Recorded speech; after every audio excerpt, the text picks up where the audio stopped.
Akhir-akhir ini kami banyak mendapatkan pengaduan terkait dengan dana pemotongan gaji ASN yang sampai saat ini masih berjalan di Kabupaten Sidoarjo. Mereka merasa tidak pernah berhutang pada pemerintah, kok kemudian dipotong gajinya.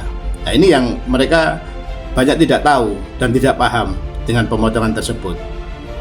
Jadi kami mendapatkan data terkait dana pemotongan itu berasal dari atau bersumber dari surat edaran Bupati Ahmad Mudror Ali di tanggal 11 Agustus tahun 2022.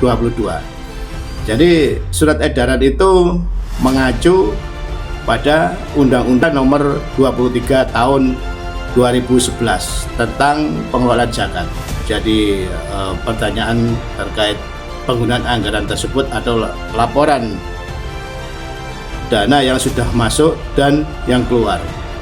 Pada pasal 29 ayat 1 berbunyi, Basnas Kabupaten atau Kota wajib menyampaikan laporan pelaksanaan pengelolaan zakat, infak, sedekah, dan dana sosial keagamaan lainnya kepada Basnas Provinsi dan pemerintah daerah secara berkala. Pasal 29 ayat 5 berbunyi, laporan neraca tahunan Basnas diumumkan melalui media cetak atau media elektronik. Nah, ini yang menjadi pertanyaan kami adalah, apakah laporan neraca tahunan ini sudah disampaikan melalui media cetak atau media elektronik? Karena selama ini kami tidak melihatnya. Nah, dengan banyaknya pengaduan dari pegawai ASN atau pegawai lainnya di Kabupaten Sidoarjo yang merasa gajinya dipotong tiap bulan sebesar 5%. Kemudian dari pemotongan tersebut itu tidak ada perda. Harusnya ada Perda Sidoarjo atau Perbub. Maka yang dipakai ini adalah surat edaran dari Bupati Sidoarjo.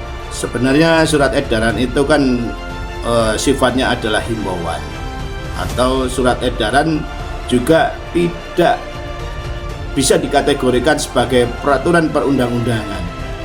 Bukan juga suatu norma hukum sebagaimana norma dari suatu peraturan perundang-undangan, sehingga surat edaran tidak dapat dijadikan dasar hukum untuk menganulir peraturan menteri. Dengan banyaknya pengaduan ke kami meminta bupati atau pihak dinas terkait yang mengurusi masalah ini harus segera menghentikan pemotongan gaji pegawai Pemkab Sidoarjo masuknya untuk Basnas, karena laporan keuangannya juga terindikasi tidak transparan, dan apabila tidak segera ditindaklanjuti maka kami juga akan melakukan upaya-upaya hukum terkait hal ini.